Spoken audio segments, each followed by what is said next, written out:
Saya Simanjunta bersama teman saya Gunawan Nasution. Di sini kami akan membahas tentang pajak penghasilan 21. Happy watching. Pengertian pajak penghasilan. Pajak penghasilan adalah pajak yang dikenakan terhadap subjek pajak baik orang pribadi dan badan yang berkenan dengan penghasilan yang diterima atau diperoleh selama 1 tahun pajak. Dasar hukum. Dasar hukum pajak penghasilan yaitu Undang-Undang Nomor 37 Tahun 2000 tentang perubahan ketiga atas Undang-Undang Nomor 7 Tahun 1983 tentang pajak penghasilan yang rinciannya diatur melalui PP Kepres, Keputusan Menkyu, Keputusan Dirjen Pajak dan SE Dirjen Pajak. Pajak penghasilan Pasal 21. Pemotongan pajak atas penghasilan sehubungan dengan pekerjaan, jasa atau kegiatan dengan nama dan dalam bentuk apapun yang diterima atau diperoleh wajib pajak orang pribadi dalam negeri. Wajib pajak dilakukan oleh pemberi. Yang pertama, pemberi kerja yang membayar gaji sebagai imbalan pekerjaan yang dilakukan oleh pegawai atau bukan pegawai. Yang kedua adalah bendahara pemerintah yang membayar gaji sehubungan dengan pekerjaan, jasa atau kegiatan. Yang ketiga adalah dana pensiun atau badan lain yang membayarkan uang pensiun. Yang keempat, badan yang membayar honorarium atau pembayaran lain sebagai imbalan sehubungan dengan jasa termasuk jasa tenaga ahli yang melakukan pekerjaan bebas. Dan yang terakhir adalah penyelenggara kegiatan yang melakukan pembangunan sehubungan dengan pelaksanaan suatu kegiatan. Nah, materi selanjutnya adalah mengenai tarif pajak. Tarif pajak yang digunakan pada pajak penghasilan di Indonesia diatur dalam Pasal 17 Undang-Undang Nomor 17 Tahun 2000 yang dimana dibagi menjadi dua, yaitu yang pertama adalah tarif wajib pajak orang pribadi dalam negeri dan yang kedua adalah tarif wajib pajak badan dalam negeri dalam bentuk usaha tetap. Untuk tarif wajib pajak orang pribadi dalam negeri dibagi menjadi 5 lapisan penghasilan kena pajak, di mana penghasilan sampai dengan 25 juta dikenai tarif pajak sebesar 5%, di atas 25 juta sampai dengan 50 juta dikenakan pajak sebesar 10%, di atas 50 juta sampai dengan 100 juta dikenakan tarif pajak sebesar 15%, di atas 100 juta sampai dengan 200 juta dikenakan tarif pajak 25%, dan di atas 200 juta dikenakan tarif pajak 35%. Sedangkan tarif wajib pajak badan dalam negeri dalam bentuk usaha tetap, lapisan penghasilan pajak sampai dengan 50 juta dikenakan tarif pajak sebesar 10%, di atas 50 juta sampai dengan 100 juta dikenakan tarif pajak 15%, dan di atas 100 juta dikenakan tarif 30%. Nah, selanjutnya kita ke contoh soal.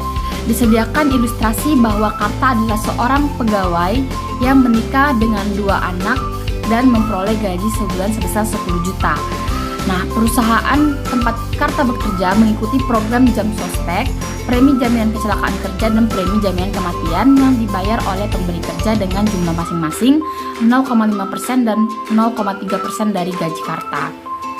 Perusahaan menanggung iuran JHT setiap bulan yakni 3,7% dari gaji, sedangkan Karta membayar iuran JHT sebesar 2% dari gajinya setiap bulan. Di samping itu, perusahaan tempat Karta bekerja juga mengikuti program pensiun untuk pegawainya dengan membayar iuran pensiun untuk Karta ke dana pensiun yang pendirikannya disahkan oleh Menteri Keuangan setiap bulan sebesar 300.000. Karta sendiri membayar iuran sebesar 400.000. Nah, bagaimanakah perhitungan pajak penghasilan pasal 21 atas Karta? Nah, berikut adalah penyelesaiannya.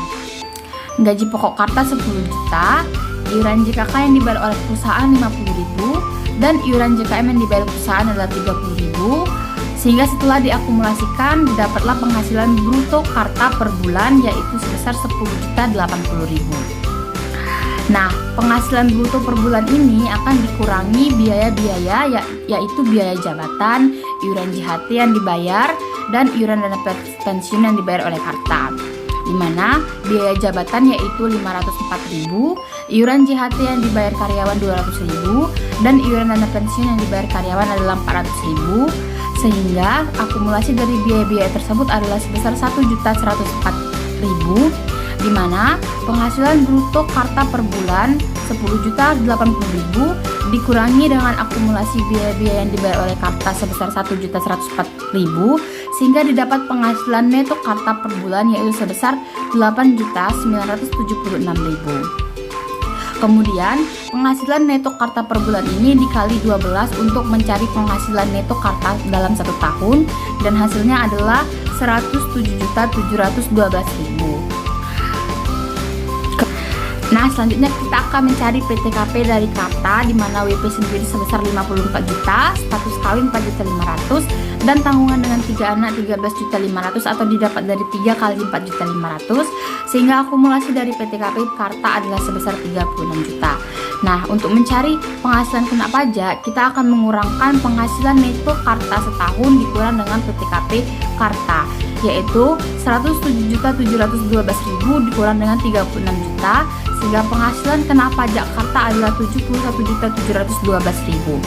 Nah, setelahnya kita akan mencari pajak terutang Karta dalam 1 tahun, di mana 5% dikali 5 juta sama dengan 2.500.000, dan 5% dikali 21.712.000 sama dengan 3.256.800, sehingga akumulasi pajak terutang Karta dalam 1 tahun adalah 5.756.800 yang nantinya akan dibagi 12, di mana menghasilkan pajak terutang Karta per bulan sebesar 479.733.